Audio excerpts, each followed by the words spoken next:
Welcome to MOTS, where we'll be applying the Manzer or mostly Thurlow scale of quantitative analysis of pop culture narrative through a binary system.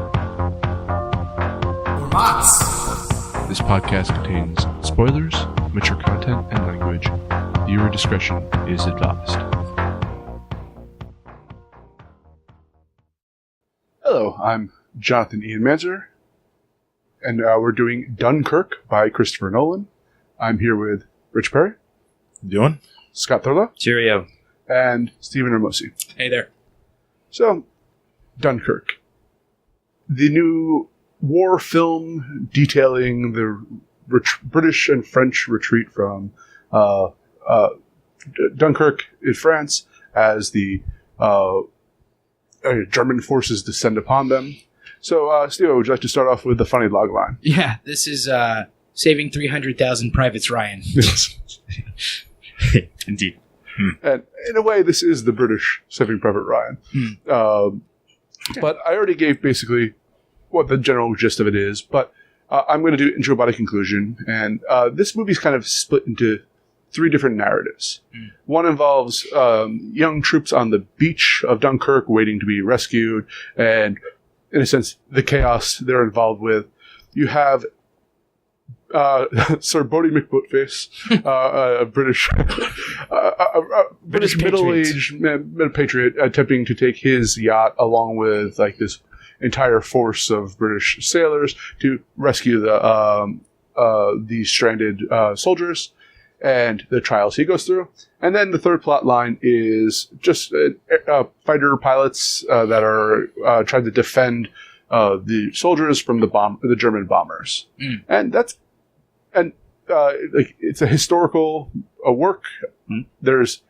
They are rescued, but not easily.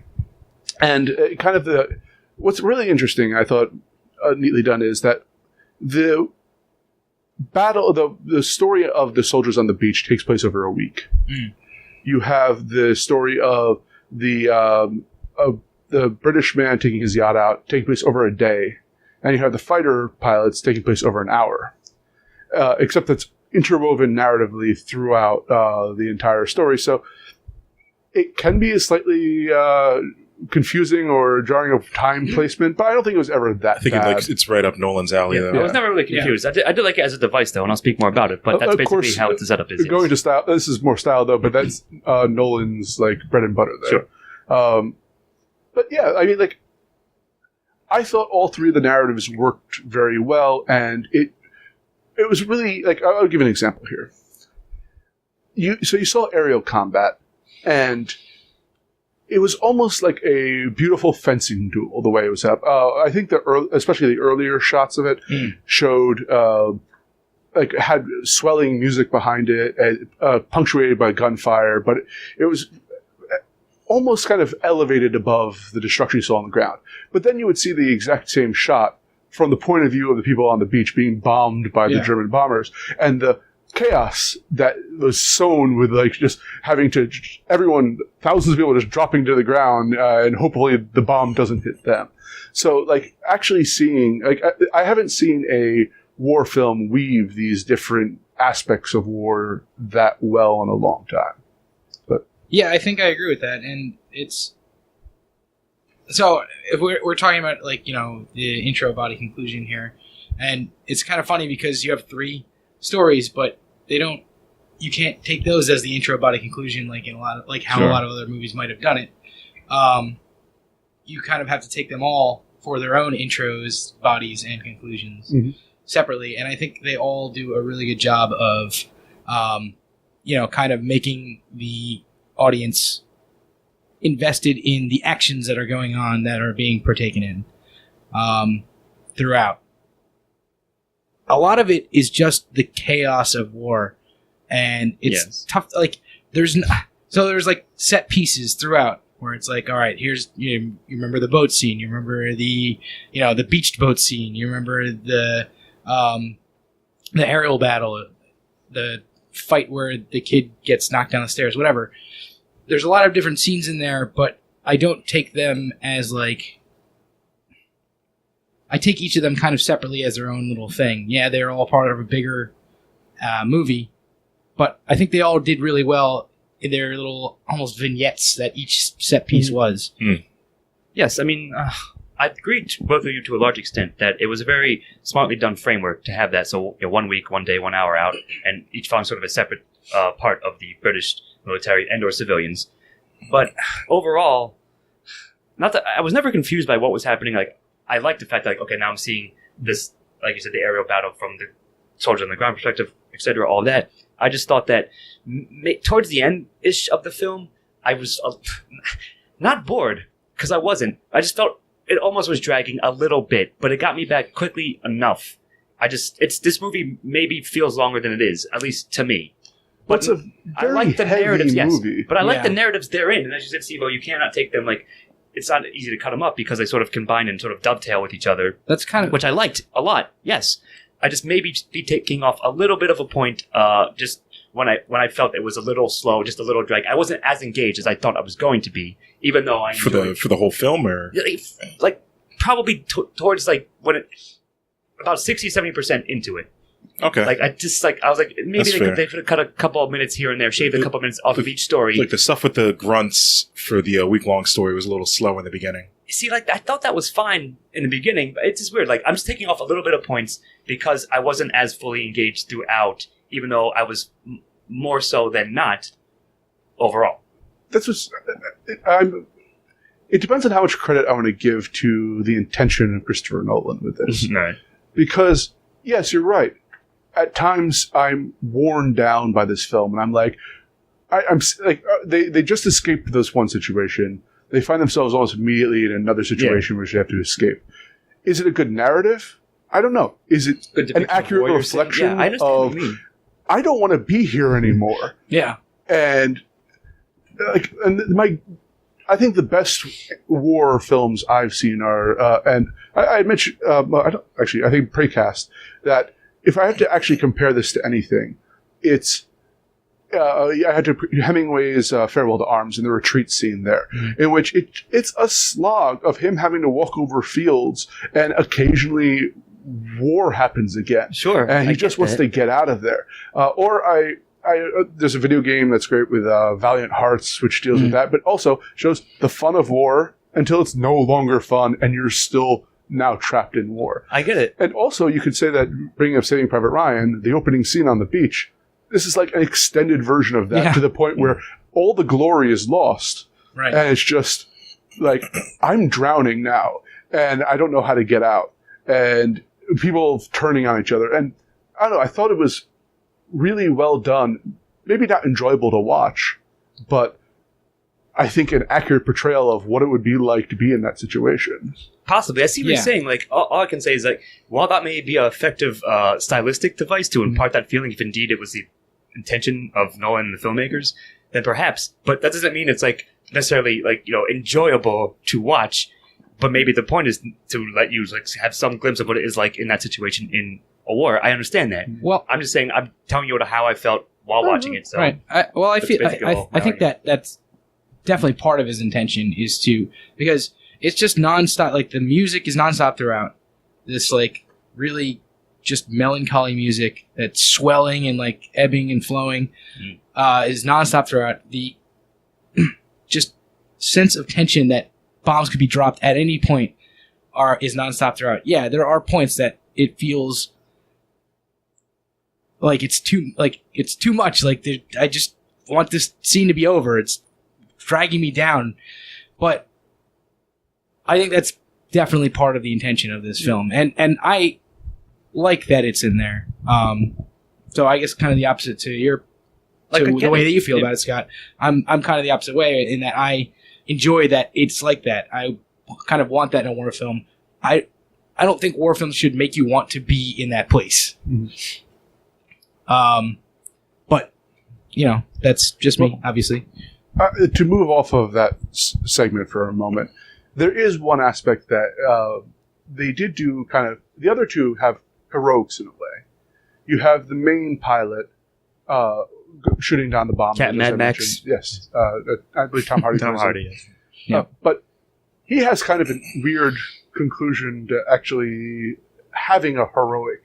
He had the most, I guess, stereotypical. Yes, I will say that. Ending. But what's interesting to me is that his partner ends up getting shot down, and when he arrives back in Britain, I think a British citizen or a soldier that had come back is like, "Where were you?" Yeah.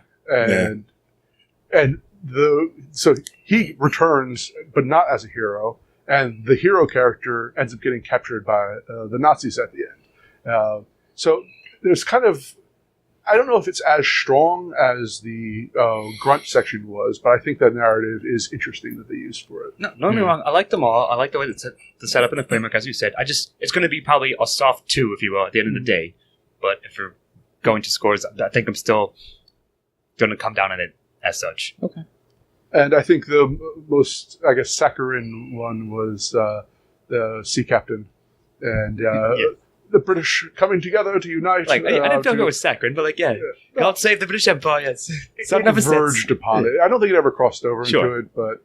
it's the most leaning towards it, I understand. So it's like uplifting part. Sure. The British folk are the actual heroes of the story. Yeah. So sure. I'm going to give it actually a very strong 3 upon talking about it. All right. I'm going to give it a 3 as well, yeah. I don't know. I have no idea. I'm going soft 2 as well. I'm torn between a 2 and a 3. Like, I get where you guys are coming from with the whole, it's like you shouldn't want to be in the war. But yeah. I think I'll do a soft 2. 2? All right. Like I said, it's close, but that's all. And I didn't find myself as invested as I wanted to be. Yeah, that's kind of a similar way. Like I'm saying, I'm taking off a little bit of points here and there, but I still think it was strong. But at the end of the day, it's not the fullest. Okay. Rich, onto you with themes. Speaking of not wanting to be in a war, I suppose. Yeah. War is hell. War sucks. Yeah. And survival is not guaranteed. And I guess maybe hope. Yeah, well, I was going to obviously bring that one in. I think it's kind of... Selflessness is a big one. Mm-hmm. Because Captain British Boatman, Sir Bodie McBoatman. He decided, instead of turning around, decided to continue his mission. Wanted to honor his son by helping out these people. You have Tom Hardy, who is running out of gas, but still does the right thing and takes down the rest of the planes that are coming around. I was honestly expecting, after he shoots down that last guy and goes to land, 4 more come out. Yeah. Just lay waits to everybody that's coming back. And betrayal was kind of a big point. But I guess you could kind of rope that in survival. Yeah, I don't know if it was a big point, but certainly there was an element to that. Yeah. There was a subplot pretty much with it. Sure. I mean, I agree with all that. And I was going to say, if not, my always go-to answer is, yes, the concept and depiction of war is going to be a great theme and antagonist, as we'll get to shortly as well. But also the hope thing, the British people rallying together, all the civilians, it got to a point in that movie where every time, you'd see the either the nurses or the stewardesses, with the smiles, handing out tea and here you go, lads. jam, and then it's all right, how soon until they get bombed to hell? Yeah. Yeah. But I think that's all in there. I think it was well addressed. Got it. So I agree. I'm going to go a little bit farther. Good. In how, one, I want to bring up my favorite piece of dialogue in this entire thing, which I think is a tremendous theme, because there's not much dialogue in this. It's sparsely but scattered. Captain Boatface, he gives a speech to someone, I forget who exactly, but it's why should my generations cause a war? He says it to Cillian Murphy. He said you're an old man. He's like, men my age started this war. Mm-hmm. Why shouldn't I get into the thick of it? Yeah. And I think that's a really interesting and the only time they bring it up really directly in this movie, I would say it's not there on an accident. It's not offhanded, but it's nice that it is there, slipped in sort of, and it's an important thing to address. But one of the things I really like, and I think this is a heavier theme that they go into, is in a way how the military treats the soldiers and how the citizens treat the soldiers. The military will, they're why can't you send these destroyers? And we're not going to lose any more assets in this in this battle, we need to use like the minimum amount of sacrifice. Like the military in general will not be willing to sacrifice. Is this good for the military? Right. Versus all of these people from Britain, civilians are going out, risking their lives to take care of. And you brought up the nurses and those kind of figures. They dwell upon the people who don't need to, or shouldn't have to make these sacrifices but are willing to. The people who should be making the sacrifice but aren't willing to. And it's a way of being anti-war without necessarily being anti-soldier, but still being anti-military. And it's a... Sure. And like if you look they pretty much set up the civilians as the most altruistic of the entire. Yes, and like these are like Christoper Nolan specifically chose very young kids to portray a lot of these actors, and seeing them kind of break down in the face of this incredible pressure, it's like you can have an idea of what a soldier should be like, but the reality of it is that they're going to trample over each other to get an escape craft. Yeah. So, sure. I mean, you're right. That's a well-said point. And for that, and for everything that it also addresses, I think that's one of the strongest points of Dunkirk, that it unfolds all that stuff and pretty seamlessly, and it's all like given enough weight to it that it's impactful. And it's never too nor is it hammered. hard-hitting. Yeah, nor is it hammered home. You're right. I like what you said, anti-war without being anti-military without being anti-soldier. Yes. So I do think that was well done. I think that the display of exactly what you just said, it was kind of what I was going to bring up, is this like anti-war theme without, hating the people that are there, which happened to a lot of people after like Vietnam and stuff like that. But I just wanted to mention, because I don't know where else we could mention it, but this is a really interesting, they don't get into like kind of the dynamics of what happened before they were trying to retreat from Dunkirk. But it's really interesting. Like basically, the Germans routed the Allies at this point in the battle, in the Battle of Dunkirk, and they're coming, basically driving them back to the sea, and they couldn't get out. If the Germans had just kept coming instead of stopping where they stopped, they probably would have wiped out the whole army. And I think most that, definitely. And everybody on the ground. And I think that a large part of it had to do with like the weather as well, which wasn't really shown that much. But I think that they had problems bombing, like during that 4 weeks or whatever, the last 2 weeks or whatever, when they're trying to get out. I think they had trouble bombing the soldiers on the beach, which is why they were able to stay on the beach. So like, there's a lot of interesting stuff that is around this that I guess kind of ties into like the themes of war. At least if you're interested in World War II, go do some more reading on that. I didn't know where else to say that, so I just Magic School Bus lesson here in themes. But no, I mean I get it. Like, sure. But I'm going to give it a very strong one. I also am giving agree, themes a strong one. All right, Scott, antagonist. All right, so like you sort of covered it. I don't know if there's much more to say about how terrible war is, but and maybe this will go to style as well, which I think I'll speak about. I think it's to me first when it comes to it, but it's like the confusion, like you said, having very young-looking actors cast as the soldiers. I thought was pretty effective because normally, like, yes, Tom Hardy was like the most normal, like gung-ho hero, if you will, but he wasn't even that. He was like, but the most standard. But everyone on the waiting in line on the beaches, like. They look like you're like 16, 17, which they probably were in real life for the most part. So I thought it was very effective. Like it did convey like just the general confusion and whatever we disagreed with earlier, just the wanting to get out of there at any cost, even sometimes at the cost of like trampling your mate next to you because the next boat is leaving and you want to do any like I like the beginning. It was pretty effective with Tommy, the two younger soldiers who. After an initial strafing run, they decide to pick up a guy in a stretcher because they know they can use him to get onto the boat. So I thought that was very effective. And yeah, just war blows. Like World War II sucked. Like I don't know what to tell you, but it was very effective. I think that was the only. And I guess if you want to go Steve-O's route, that the most antagonistic thing was the faceless German planes and the bombs getting dropped. Yeah, like there's nothing there. But they're part of that. Right, the war sort of machine like the background in general, of war. Exactly. Yeah. I just want to say that we saw this in IMAX. The sounds of gunfire, like getting off closer to the left, off in the distance. I'm getting used to it now. Like I I was having post-traumatic stress disorder flashbacks from my time that I've never been into war. Yeah. So, like, this was pretty hard. I actually felt very much like I was, like, there, like, just by the way the sound distance works. So that's Like I all said, the style, but surely, like I felt like I was under attack, and thus I felt that the characters were under attack. Yeah. the antagonist of the general horror of war is effective. Yeah, I mean, like I said, that's pretty much all I can say about it. I'm going to give it a 1. I almost always am, especially in this sort of film. Yeah, I don't have too much more to add to that. I mean, it's a effective antagonist. This movie was like tense from beginning to end, and there was never a feeling of safety. There was never a feeling of like you get a down moment in it, which was difficult at times. But like that's the mark of a good antagonist, I suppose. Sure. You felt the crush Yeah. of. So I'm giving it a strong 1. Yep. 1. Yep.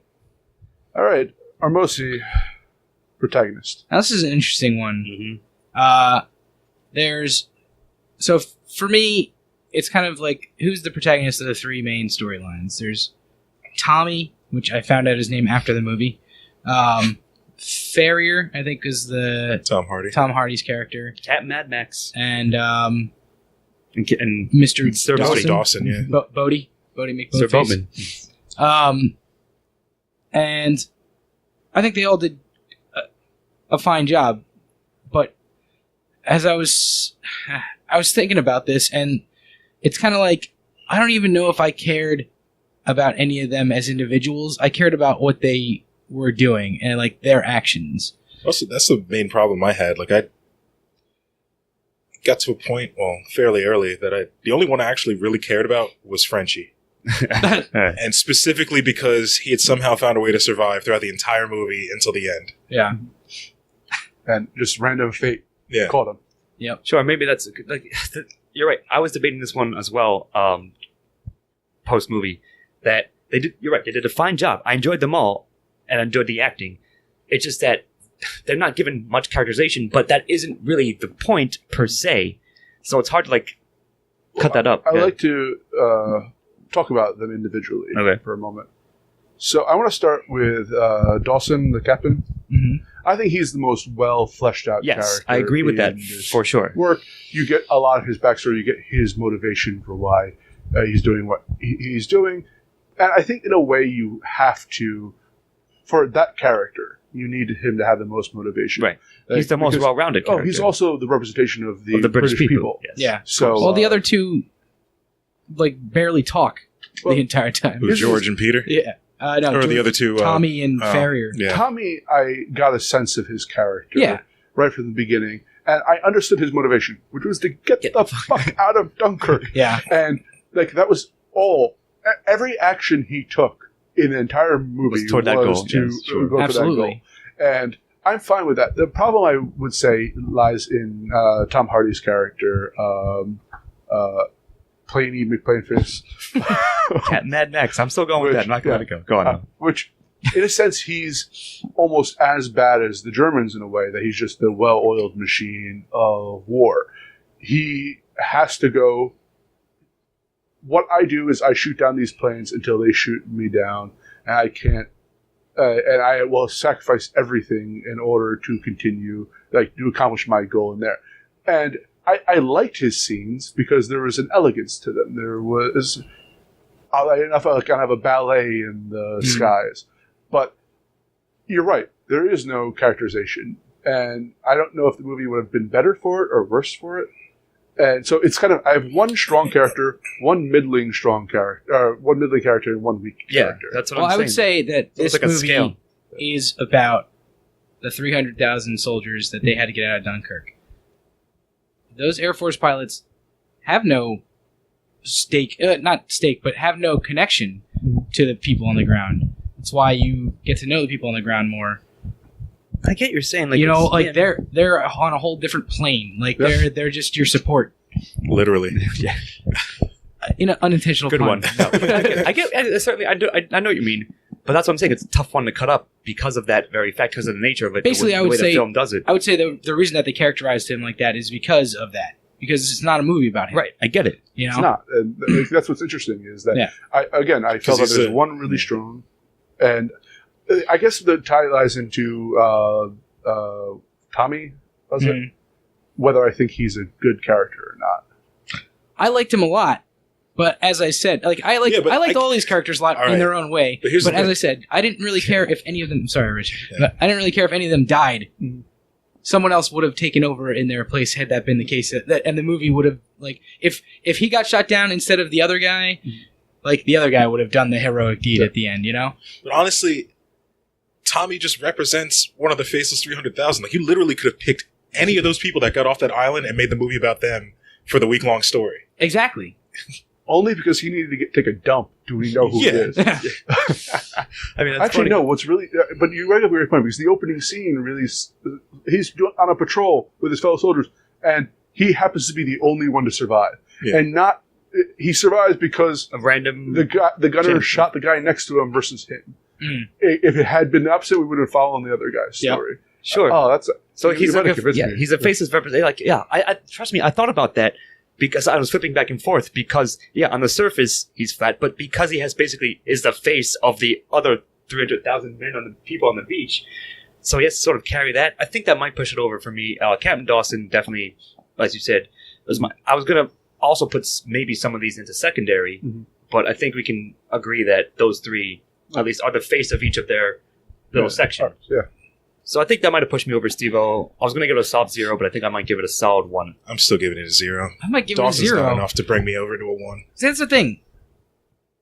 I think I am. So I would give a 1 if the protagonist was like their course of action, the thing that we're following about. Because I see what you're saying. Like, if they showed more, even if their boat got blown up, you would have just gone to one of the other.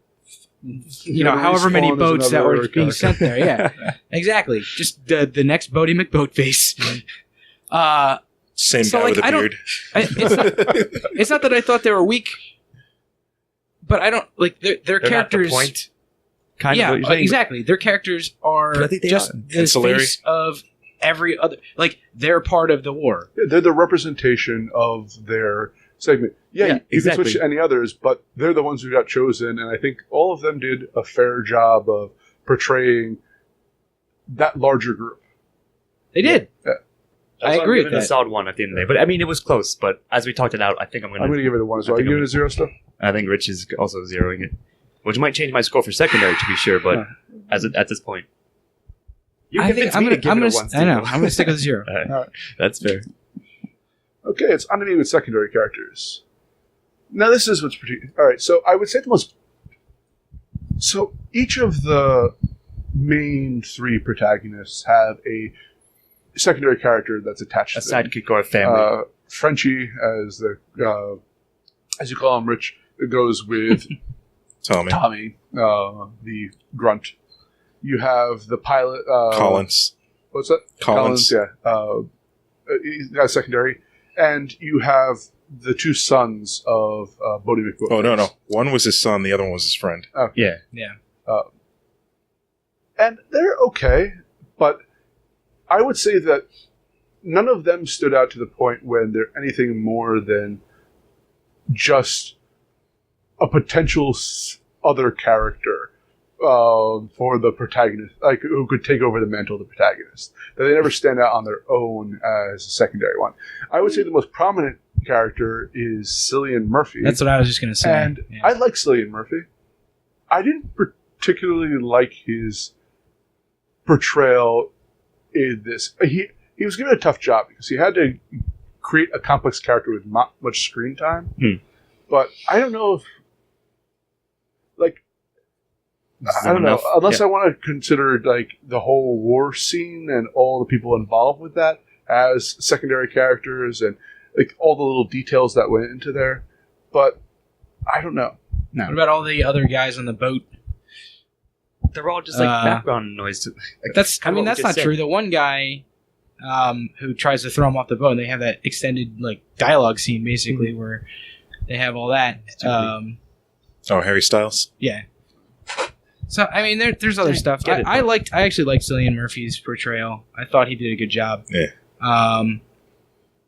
I'm trying to think. The officers, I thought those scenes were good and kind of gave you the top down view of what was going on in the war without actually seeing it. That kind of they kind of put me into that place in history, because otherwise it could have just been like from leaving out like the specific styles of planes and ships and stuff like that. It could have been from any war, any retreat or something like that. But them talking about what's going on outside of there, talking about looking across the channel and being almost able to see home, stuff like that. They kind of gave me time and place for that. I get it. Like, I think I'm mostly on the east side. Whatever I was going to give protagonists, like, I was going to give the opposite to probably secondary, because it was going to be, like, depending on how I came down on it. But I mostly agree, like, yes, while Captain Dawson's family was, like, fine, friends and family, and Tom Hardy's sidekick, like, they were there, yes, but that's kind of I don't know. And Cillian Murphy had, like, yes, the most complex one, but even so, like, you're right, he didn't give him much, and what they did give him, he did make work pretty well, I agree. But again, there's sort of like again, not the ancillary things, like, but the things that are in the background ish, like, that add up to the war. I actually felt I felt like the secondary characters were more compelling than the protagonists. See, like, it's weird, but I see what you mean. Originally, again, I was flip flopping, but I think I'm probably going to come down on East Side generally, because like I liked seeing the war through Pete's eyes, the Bodie McBoatface's son. Like, simply because, like, he had a more, I don't know, he had, like, a toned down sense of honor than his father. Sure. I mean, he wanted to do the right thing at the same time. Like, he still had that, like, childish naivety. Yeah. Sure. Going in. And, like, that was suffered, fine. But, go on. And then Collins, actually, you're right, he was kind of mostly useless. He shot down, like, what, 1 or 2 planes? Yeah, he was his sidekick, and then he got rescued. Like, sure, But Frenchie, he just pretty much set the whole thing into motion. Like, each of his decisions is what got the other... kind of. Yeah, I see what you mean, but he didn't do... Yes, it's the thing we just said, that, like, his actions is almost the protagonist, not him. So they're, like, his actions are him. His character is his actions. It's weird. But for me, again, my gut instinctual reaction, and having talked it out a bit just now, as we said, is to give it probably a soft-ish 0. Well, Ian's been waiting to talk for about 5 minutes, buddy. so let's let him go. I actually am willing to respond to you for about 5 minutes. Okay. Where you were talking about the officers. Yeah. And what I particularly liked about the officers is that they were never characters in this, in a way. Or at least you always saw them through, like, the first time you introduced them, you get Tommy and Frenchie on the... eavesdropping on them. And I think the second time, it just Private is kind of lying down sleeping. Yeah. So it's always kind of from the point of view of the actual soldier listening in on the officer than us following the officer's decisions. Sure. At all. So I thought that was kind of a neat side. Whether that puts it over, I'm still not particularly convinced that I'm weighing it. But... Well, I'm going to give it a 1 for the reasons that I said. I think that, those... Not all supporting characters were great, but enough were that I think I liked it overall, and I'm going to give it a 1. I'm going to give it a 1. All right. Scott, you're giving me a 0. I think I'm sticking with the 0. Yeah, it's close for sure, but like I said, my final thoughts on secondary is that if I thought they were going to be protagonists, I would have given them more credit, and because I didn't, I'm giving them less credit here. I'm going to be obnoxious here for a moment. I don't think this is a 10 movie.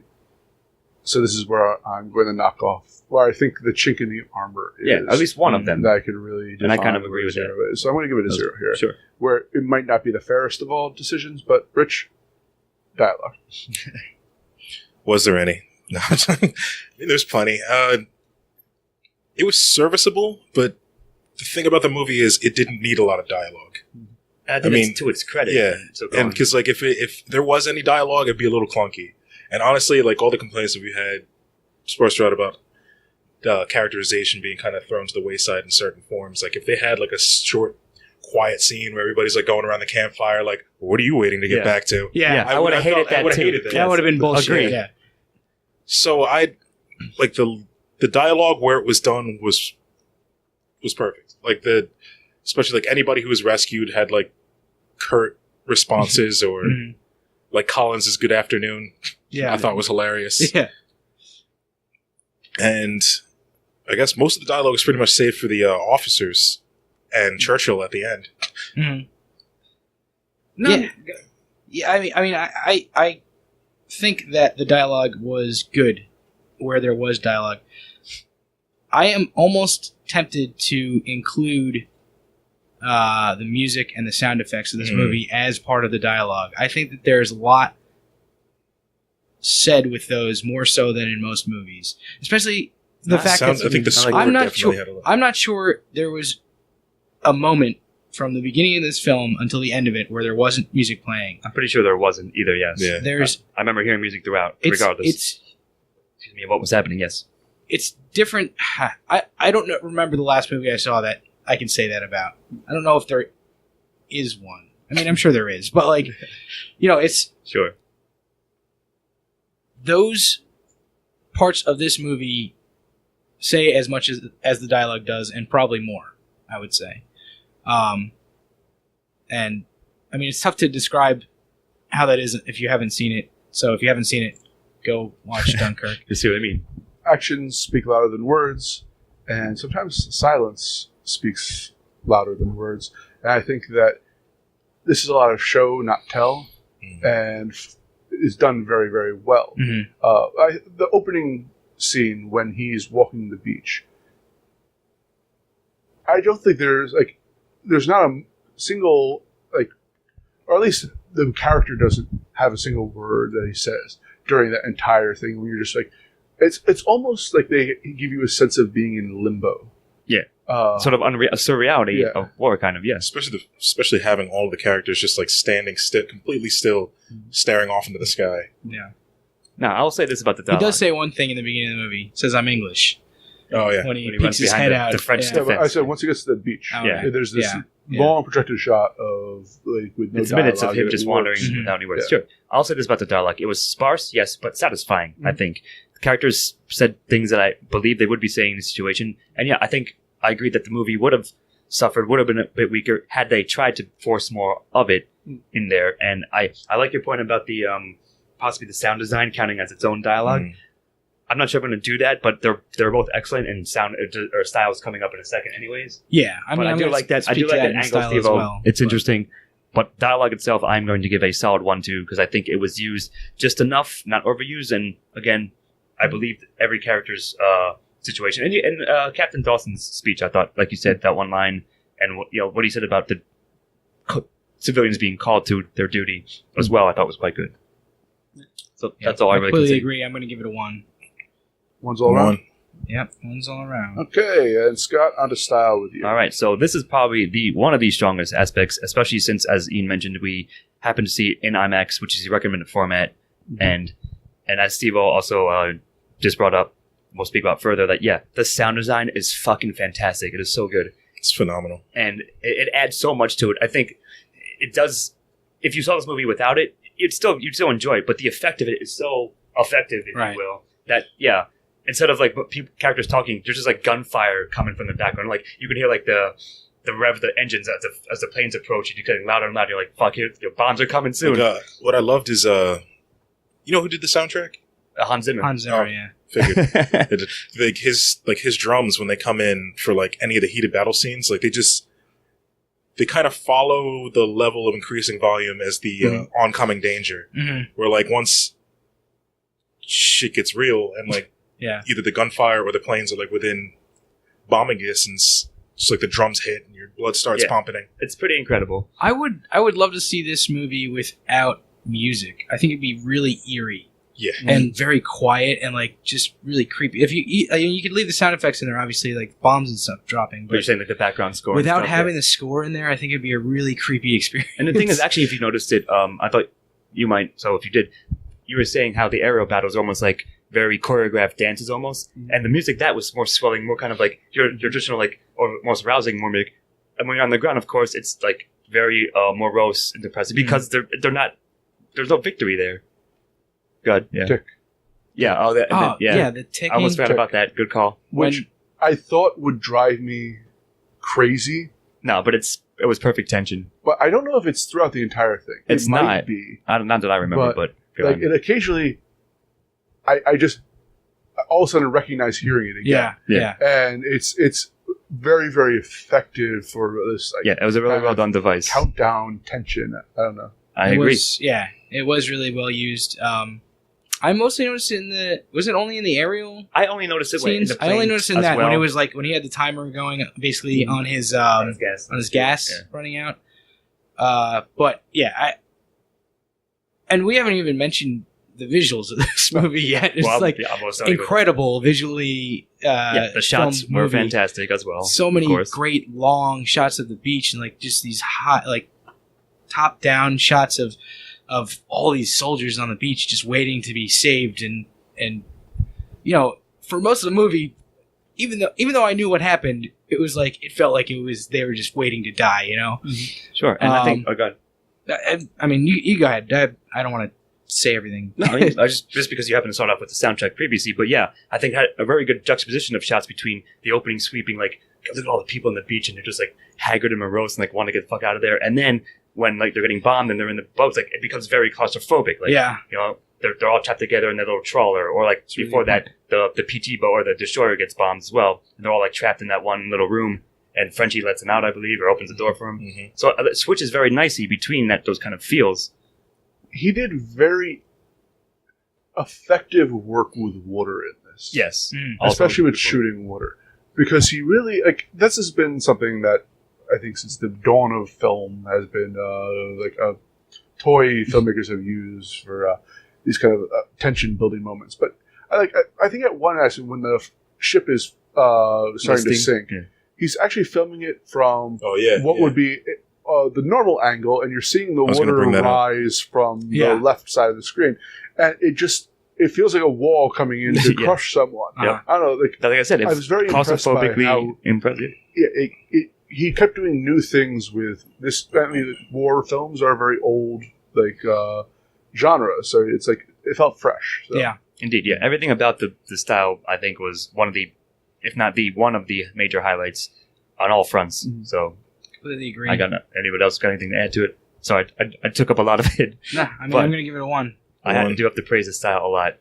And yeah, can't go wrong with Hans Zimmer, and see it in IMAX as well, like I said. Steven, recommendation? I do. I recommend this movie. I think you should watch it if you're interested in history, or if you like war movies that aren't rah war movies. You'll really like this one. It's just a really well done flick in general, outside of the genre, outside of like anything else about it. It's just a well done movie. Christoper Nolan, not trying to be super clever, which is nice. It was written and directed by him. We didn't mention that. He did write it. He's not trying to like lay a twist on the audience or make you think that he's turns out those 300,000 were never rescued. Yeah, but yeah, I mean, it's just a good movie. Go check it out. Yeah, I mean, I don't know much more to add. Yes, I recommend Dunkirk. It was damn well done, and while not a perfect movie, it was very much high up there. And it's got Nolan's style, and it's got perhaps an important historical thing about World War II that maybe not anybody knew, not as many people knew about, but now they will. And it was damn well done. I would recommend it. I'd also say to exercise caution for any soldiers that are suffering from sure, definitely do not any form of PTSD.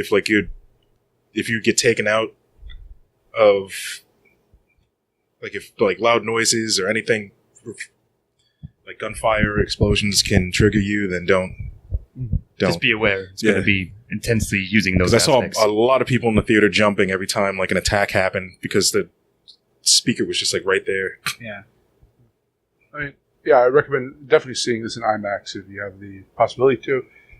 This is a phenomenal film. One of Christoper Nolan's better works. I think it's solidly in his portfolio. And definitely so. Should I give the final scores, everyone? Any final thoughts? I think I'm ready. Hit us with the final scores. Stephen and I both give it a 9, and Rich and Scott both give it an 8, giving an overall score of an 8.5. And how dare you? This is going to win Best Picture or something like that. I think we'll see. We were pre-discussing that though, or precast that it almost certainly is going to get nominated. It may not win, but it's almost. I would think so. A big chance that it will be. Listen, if Hacksaw Ridge got nominated, this movie should be nominated. It fucking should be. I agree, but it's definitely better, way better than Hacksaw Ridge in all ways possible. I'll say that as well. Okay, so I just have this one last question to ask since we're doing cerebral cinema type thing. Do you guys consider this a cerebral work?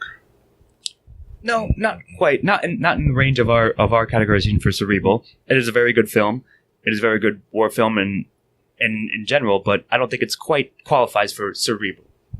I think that there's an argument to be made for it. This is the type of film, and this is kind of how I go off of it. If you can teach this film in another class, it's not a film class, then I think we could probably put it up for cerebral films. And this could be definitely shown in a history class. It shows a lot about the retreat at Dunkirk, things like that. I know it's probably not super historically accurate as far as the individual stories go, but the overall story, I think, is pretty accurate. Well, when we go over, now that you suggested this, we'll discuss this on a later date.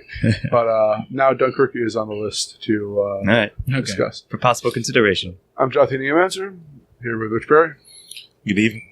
Simran Mosi. Have a good night. And Scott Dodo. God save the Queen. Editing and engineering by Jonathan Ian Manser. Music by Christopher Morgan. Check us out on YouTube and iTunes for the shows, and on Facebook and Twitter for updates.